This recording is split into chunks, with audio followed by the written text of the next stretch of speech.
All right, everybody, we are officially getting started with chapter 4, which is on nines.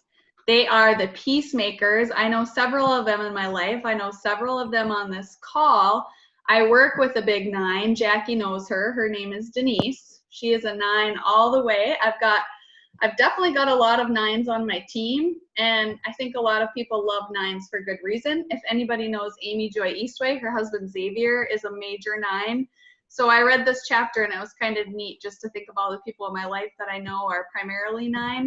And I'm a 3, but I really wing 9, which is crazy. So just kind of going over a little bit of the book and then we'll get some discussion in. So a healthy 9, they're a mediator, they're unselfish, they're extremely flexible. When they're average, they're stubborn, they overlook themselves, which Jackie and I were just talking about. So something that she does at work, she was saying, and they feel unimportant. I work with somebody like that too. She is the glue that holds us together, and she really has no idea that she's the glue that holds us all together. An unhealthy 9 will be overly dependent. They engage in numbing behaviors, things like maybe watching the TV or just cleaning their closet out. If you guys want to like mute yourself too, I'm just looking, just because I think there's a little bit of noise here. Mute yourself if you need to. Okay. And I'm just going to keep going here. So oftentimes 9s can kind of live their life on autopilot. They're really, really content to kind of go with the flow and kind of harmonize with life. But oftentimes they can find themselves sleepwalking through life if they're not careful, because they are so chill and they're easygoing. They know how to relax. They don't sweat the small stuff like a lot of us do. And they kind of just like to let things unfold naturally. So they give the example in the book. They say a body at rest stays at rest, a body in motion stays in motion. And I definitely know some 9s who, when they get unmotivated, and I go to the unhealthy side of 9 when I'm unmotivated, you just kind of slow to a crawl. And it can take a lot of energy to get yourselves going again. So the 9's deadly sin is sloth. And that's where I deviate when I'm unhealthy. So they become disconnected from their passion and their motivational drive that's necessary to allow them to rise up and to really live a peaceful life. They literally don't want life to get them, and they just want this Hakuna Matata inner harmony. They underexpress their anger, and they can become really lethargic and dreamy. I still do this. Sometimes I'm in a conflict at home. My mom can get pretty stressed out sometimes, and she raises my sister's 2 kids, and there's sometimes a lot going on. And so when she's oftentimes going through her freak out stage, I'm just like zoning out. And she'll come in and she's like, "What are you doing?" And I'm like, "I'm just tuning you out, man." Like, I just remember doing that when I was a kid too. I would disappear into my head and I would like start quoting The Hobbit. And I would disappear into Lord of the Rings land or Dreamland. Seriously. Pretty crazy. So they avoid conflict at all costs. They fear that expressing their preferences or asserting their own agenda is going to put important relationships at risk. It's going to upset their inner calm. So there can be a little bit of disharmony there. They just don't want to create disharmony, so to speak. So essentially they want to preserve their connections with others and just be super go with the flow. Jackie, can you relate to that at all? No, not at all. Because I was kind of thinking, like, you just want to go with the flow and you do not like conflict at all. Like, it makes you really, really, really uncomfortable. And I totally see that in you too. So sometimes a 9 can have some unhealthy coping strategies. Oftentimes they could turn to food, to sex, to drinking, to exercise, shopping, or just kind of reassuring, comforting habits and routines. They might do some mindless busy work. They might veg out on the couch and watch Bachelor in Paradise. That's what I do sometimes when I'm not very healthy, and it's basically this bogus form of relaxation or a cheap imitation of genuine peace when they do stuff like this. So oftentimes a 9 is self-forgetting. They can be really easily distracted. That's something that I definitely struggle with. I'll be cleaning the house and I'll start with one thing, and then I go upstairs and I start with another, and I go in another room and I start with another, and by the time I finished, I've opened up 15 tasks and I haven't finished one of them. So I have a hard time finishing tasks. Now, the cool thing about a 9 is they are perched at the summit of the Enneagram. So that means that they've kind of got a little handle in like every little part of the Enneagram. So they can embody the idealism of ones. This is on page 69. The kindness of twos, the attractiveness of threes, the creativity of fours, the intellectual horsepower of fives, the loyalty of sixes, the optimism and adventurousness of sevens, and the strength of eights. So they basically see through the eyes of every number on the Enneagram, and they can kind of understand everybody's viewpoints. So what's really funny about the secretary or the receptionist that I work with is every single person that comes into the clinic absolutely loves her, and they will tell her their story. They will just like vent about everything. And by the end of it, every single person is going to go, oh, Denise totally agreed with my story. And I mean, it could be the wildest thing, and the person will leave thinking she's agreed with them, even if she hasn't, because she's just, you know, she can see what they're going through, and she might voice that to them, but they think that means that she agrees with them. And it's pretty crazy, but everybody just loves her. So oftentimes nines have many unfinished projects. They can sometimes fall asleep to their anger. As children, they oftentimes felt overlooked in life. There's a lot in there about that. Let's see here. I think we really went over the dreamy trance-like state, which I tend to fall into at times. And oftentimes a nine will replay past events or conversations and wish that they had said or done something differently. If they're upset, they sometimes wonder, why am I upset? Is this my fault? Is this someone else's fault? And they can just become basically less productive and less in tune with their feelings. So they're a jack of all trades, which is super awesome, but oftentimes they're a master of none. I think that my friend Jackie, she's a jack of all trades, and that's something that I think I kind of prided myself on before I started working for my company too. So we talked a lot about that together too. And a nine can find something to talk about with everybody. And sometimes it's an epic saga that can go on and on. They can oftentimes do a lot of fence sitting. They can procrastinate. The more you pressure a nine to do something, the more they're going to dig their heels in and kind of stop and freak out. They do not like to be pressured. And I'm seeing some people smile and I'm seeing some people nod their heads. So I cannot wait to open this up for discussion. Oftentimes, kind of like I mentioned, because they can see both sides to everything, sometimes this can create some problems. Oftentimes it's hard for them to decide what to tackle first. So they say that a nine does really, really good with a list of tasks, but God forbid if you give them that list, because they don't necessarily want you to give it to them. They might want to come up with it themselves.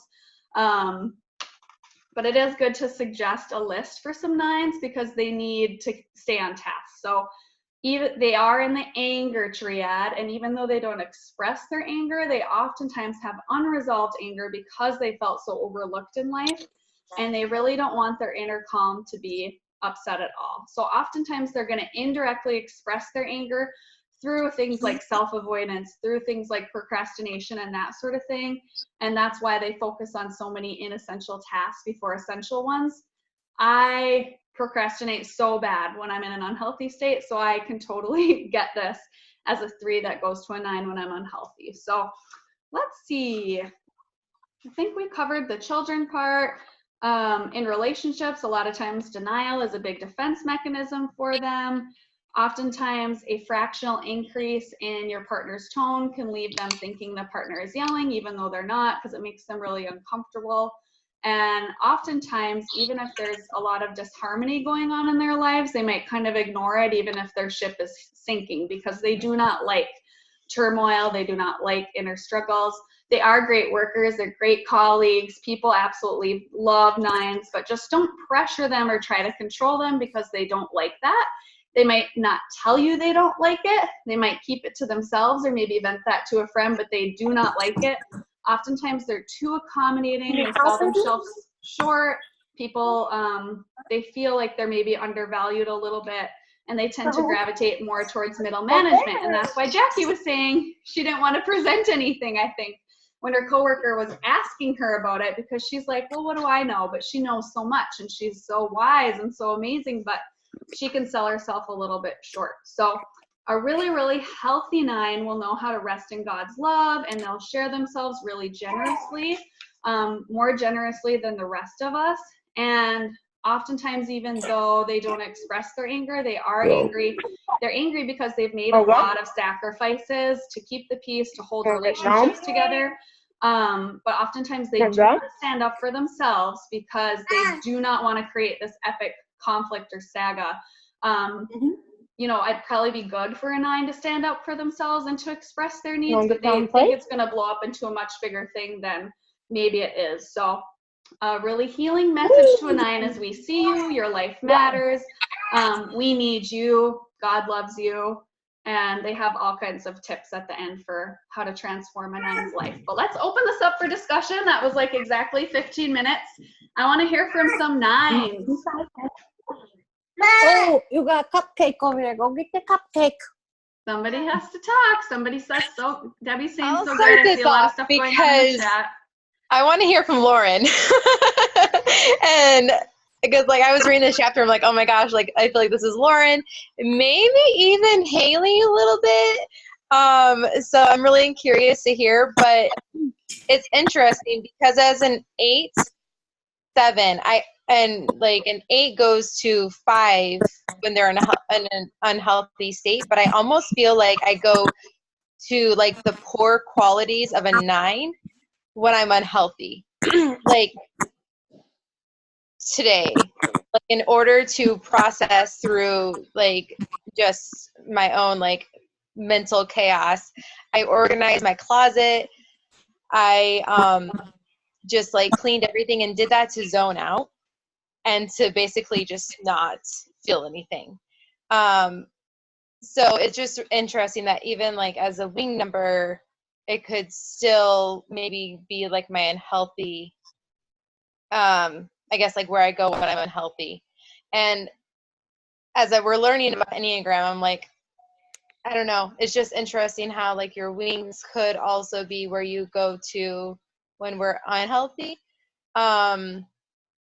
And then anytime Adam and I get in an argument, he could be using his quote unquote inside voice and I'll be like, stop yelling, stop yelling.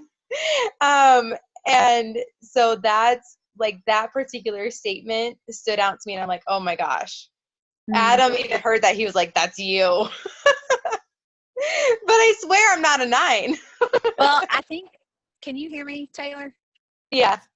Okay, so 1s, like, because I'm a hard 7, but if your wing is a 7, when we are unhealthy, it's a 1. And that's also some of the poor, like, unhealthy qualities and characteristics of a 1. So I think some kind of overlap a little bit.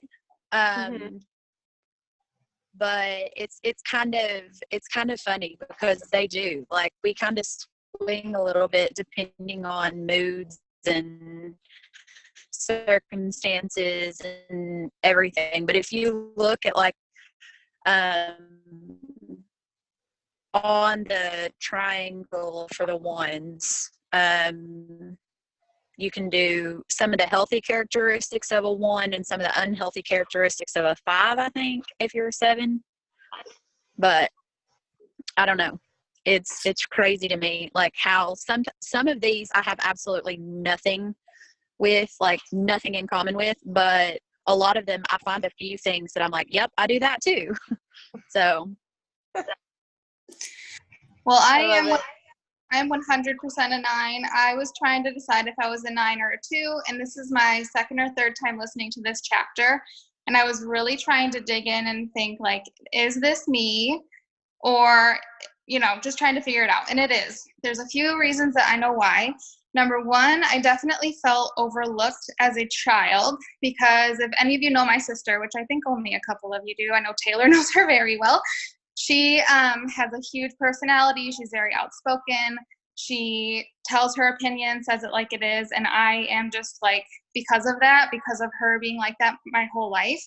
And she's younger than me, but I just always took the back seat and let her just kind of be the one that has the personality. And I just am quiet and let her do the talking. Number 2, I love my family and we get along really well now, but there was a lot of fighting growing up.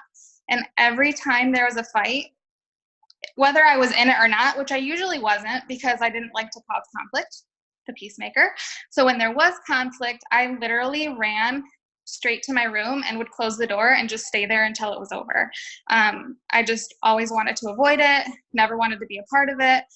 So those are a couple of things for sure that match up with me. I also tend to just do what everybody else wants to do to keep the peace, kind of like it says in this book. So like, for instance, if somebody wants to go somewhere to eat, like something minuscule like that, I'm just like, okay, we'll go where you are because I don't want to have my opinion bother you, you know? Or like even something as big as, and I don't know if Marcus can hear me in the other room, I'm using his phone, but he was like, I'm living in the UP, this is where I want to live. And I didn't even think about it because I was like, that's what he wants. So I was like, I'm moving to the UP.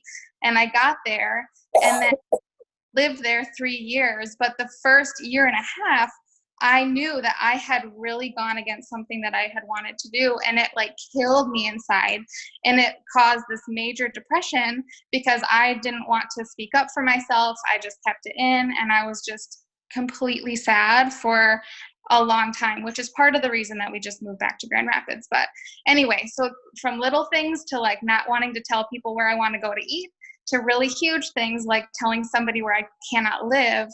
I mean, I just have a really hard time telling somebody what my opinions are. Number one, because I don't want to rock the boat. And number two, because I don't think my opinions matter or my presence matters.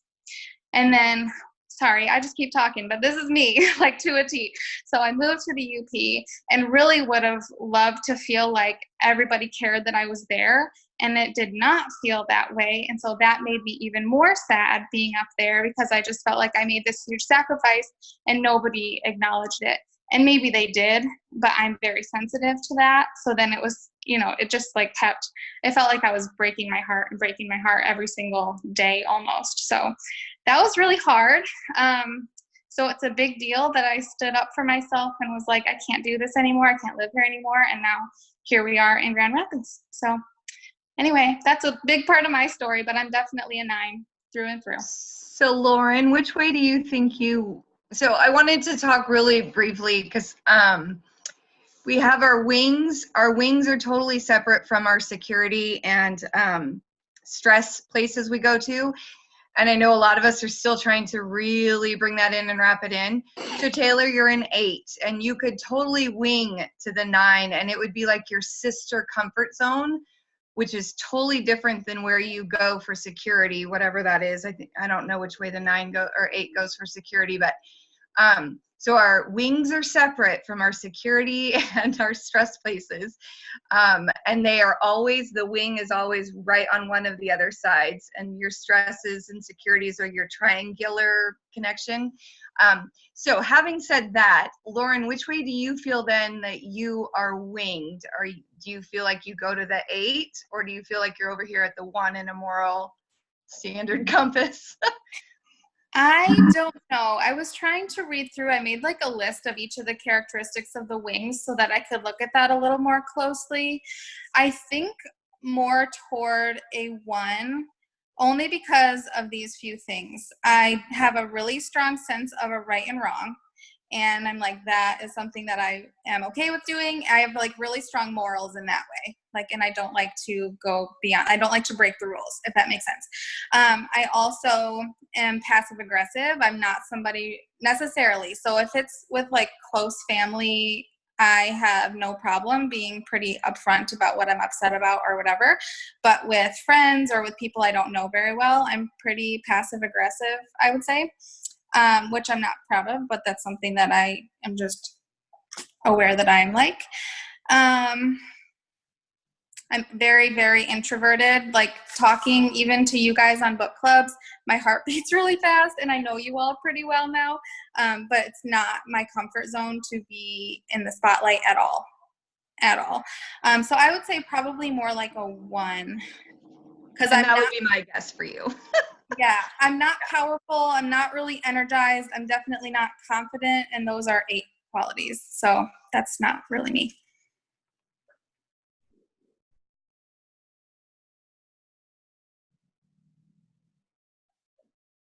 Hey, I am going to jump in. I am a full 9 as well, and definitely with the one wing with the perfectionist, because those two clash with me all the time, where I have so many things in front of me and I can't decide on one, and then I get stuck not being able to make the right decision because it has to be the right decision and not the wrong decision, and not just something to move forward with. And then definitely the sloth thing I associate with, that I will veg out in front of a show all the time, and not be able to get going, like the object that stays in motion thing. It's like once I start doing something, I am in it and I am busy and I am going to get it done. But before I start, I'm like, I cannot even get up and get started because it just is already feels so overwhelming. What else? Oh, the flexibility. We fly by the seat of our pants so much here, and it's starting to bite me a little bit with my kids, because kids like to have schedules and routines and know what to expect a little bit. And I'm like, I don't want to have to be home at 1 p.m. to put you in bed. Like, you need to be able to stretch to 2 because we're out doing something. And it's starting to bite me a little bit. So that's something that we have to work on. And then, okay, this is how bad it is. Yesterday was my birthday, and my husband, Paul, asked me where I wanted to go to dinner.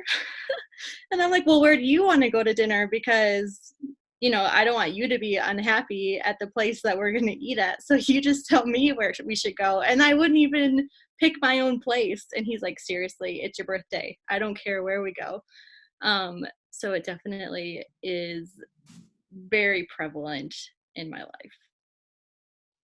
I completely relate to feeling like there are so many things on the to-do list and then feeling frozen. Like, I don't know where to start, and I think I'm just going to start by doing nothing. And then I end up, it's like self-sabotage, right? Totally. Like, okay, I guess I'll just not start anything. And so it takes a lot for me to get started, but then you'll probably say the same thing once you do get started. It's like you can't stop almost. Like you get improved. Yeah. And we've had a lot of times where I'm like stressed out by something, and to the point where I could be crying. And I would say that I don't know how to get myself out of it except to distract myself by going and like getting involved in a show or something where I don't have to use my brain and I can just ignore what's going on around me. Well, it says in stress, 9s act like unhealthy 6s, and 6, when I did that test Elizabeth had, was my number 1 number. We become overcommitted, worried, rigid, wary of others, and anxious, even though we don't know why. Become more self-doubting, which makes decision-making even more difficult than usual. They become more reactive, a big departure for a number that's rarely, if ever, quick to react. So if you're like, where do you want to go for dinner? Where do you want to go for dinner? I don't know. You just pick something. So we can quickly escalate up to the just pick something, So it starts to become a big deal because we're like, ah. So I don't relate to that at all, but I've seen it. No, just kidding. But it's something we we don't want to make anybody upset, and then we're lost, and then we become upset, and like something stupid kicks us off, So I think it's kind of interesting that 9 wasn't one of my numbers, but I'm reading this. I'm a middle child too.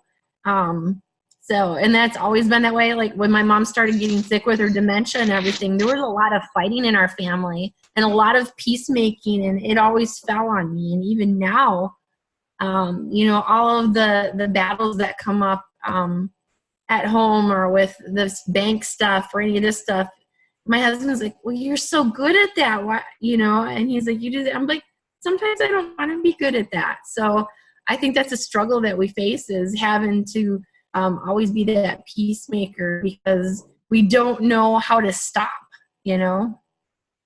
So I'm done.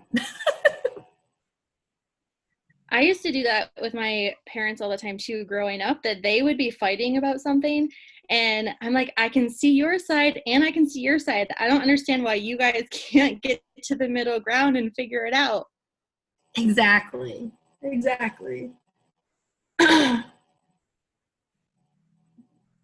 So I Yes, like and I in was this chapter thinking- how, oh, I'm sorry, go ahead. Oh, I was just thinking, Lauren and I always talk about how we're so much alike. And I think it kind of makes sense now that we are, because I think maybe I'm in an unhealthy state a lot. I don't know what that means about me, but like I deviate to a 9 so much. Like I am just so absent-minded, and I have to really focus like hard to not procrastinate and to stay on task. It was fascinating for me to read this chapter. I was like, holy crap. And then just thinking back to my childhood and how I tuned out of things and just would disappear into a book or whatever. I think I still do that. So it's crazy. Jackie, what were you going to say? I don't know. Shoot! Damn it. It's okay. It's important, Jackie. I don't remember. We tend to overcommit and then we can't keep focused. I was gonna say I definitely have a hard time staying on task in anything. Like I can be writing a note at work and I have to flip my phone over, because if I see anything pop up on my phone, now I'm over there and then I forgot what I was writing at work. Or I can be cleaning and I'm cleaning one thing and then I see something dirty over there, so I go clean that. It's like I'm always doing something else. And Marcus is always like, he calls me, my nickname is ADD sometimes. Like he just says like, hey ADD, why don't you go do that right now? Like he has to keep me on task, because like this moving thing, like he has to tell me like, Lauren, go do this, because otherwise I'll do 12 different things and nothing actually gets done. Do you guys remember when we were moving and my husband posted about how he would ask me to do something and he would find me cleaning the ground or the baseboards or shredding papers? Lauren, that's all I can think of right now. I'm like, I remember cracking up reading that number one. And you asked me, you're like, are you offended that he did that? I'm like, no, because it's hilarious and it's who I am sometimes. I'm the same. I don't stay on task well at all. I'm squirrel. and Jake So seriously, like, gets that from me. yep.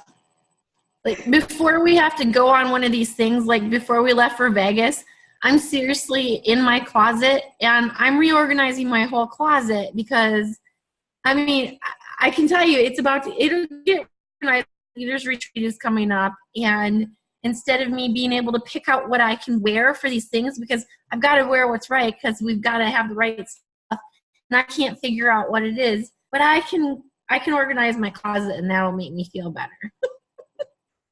So crazy. I was notorious in grad school for, I'm not necessarily one to like clean all the time. I'm not like very tidy. I will clean when I need to, but I'm not super tidy. But anyway, I went to a big exam. Instead of studying, I'd be like, oh, I really need to clean though. I haven't cleaned in a while. And that would be the thing that I prioritized because I didn't feel like doing the study. That was what I was notorious for doing. And I'd be like, wow, well, my house is very clean. This is why we work so well together.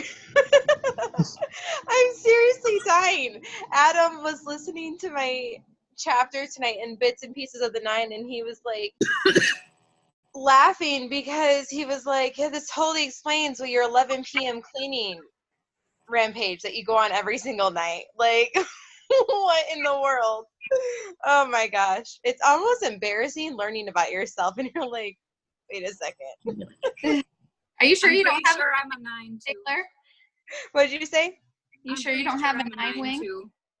I know, that's what I just sent to Nicole, that like I mostly go to a 7, but it's almost like I know that during stress, like the stress would be like a 5, an unhealthy 5, but it's almost like when I am bored or like not entertained, or when I am stressed, I go to a 9, and that could be like Nicole said, like on a comfort, I go to a 9, but it's almost like I go there for like stress, and in anger, I go to an unhealthy 5.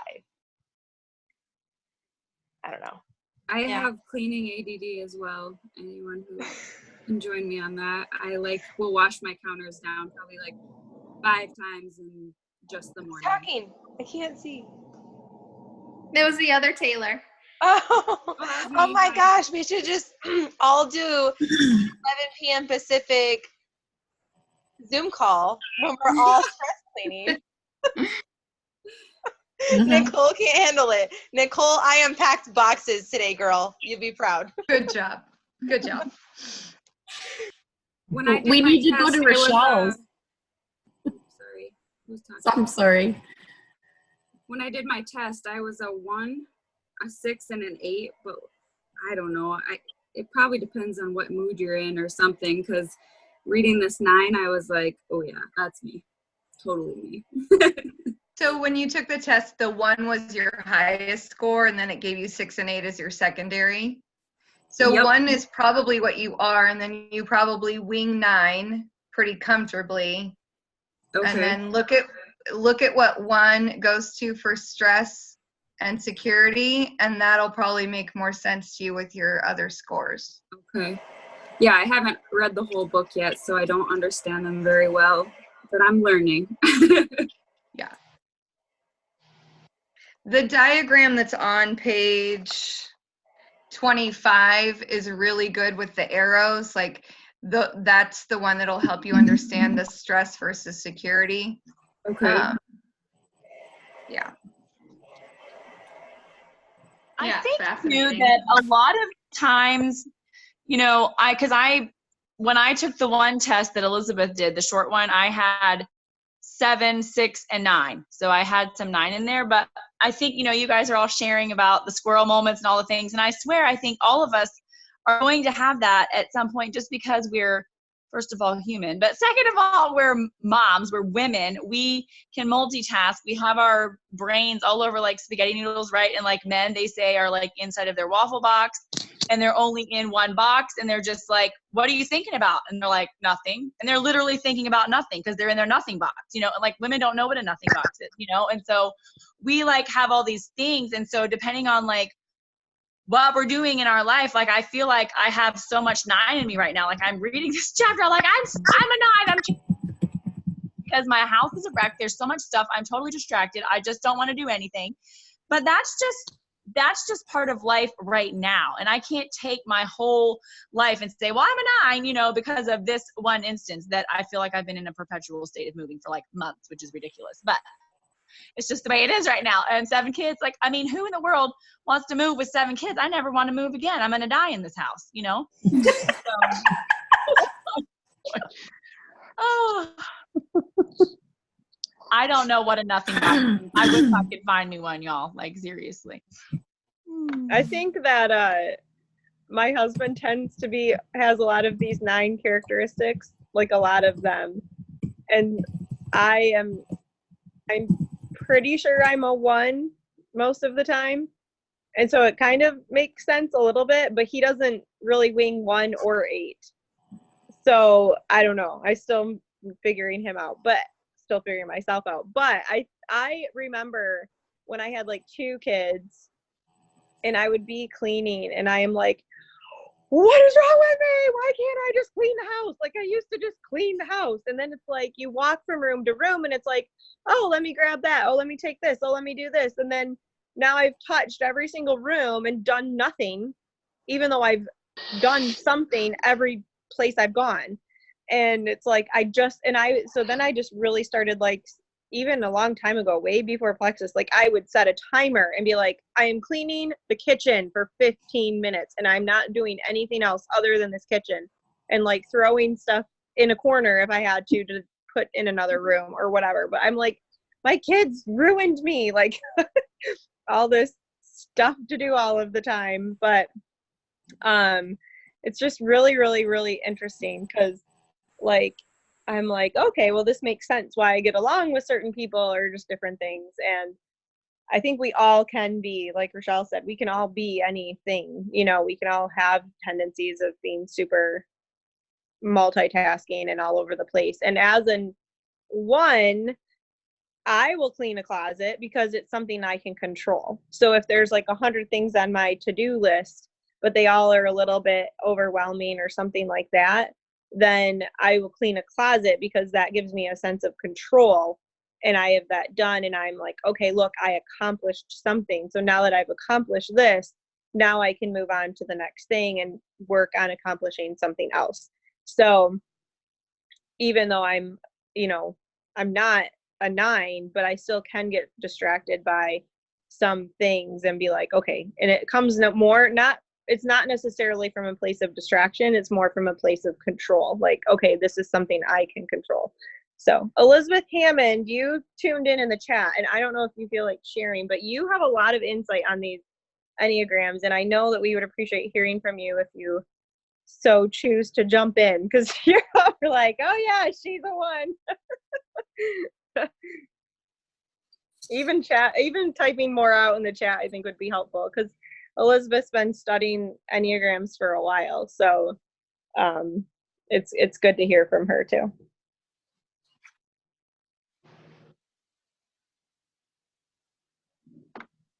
All right, guys. I don't know if we're going to hear from Elizabeth or anybody else, but we are about 9 minutes over. So does anybody have anything else they want to say? Otherwise, I guess we should end this call pretty soon here so we can all go night-nights.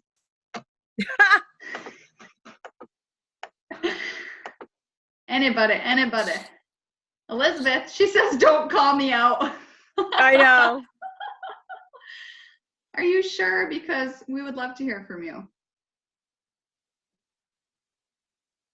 Going once, going She's twice. not going to do it. She won't do it. It's okay.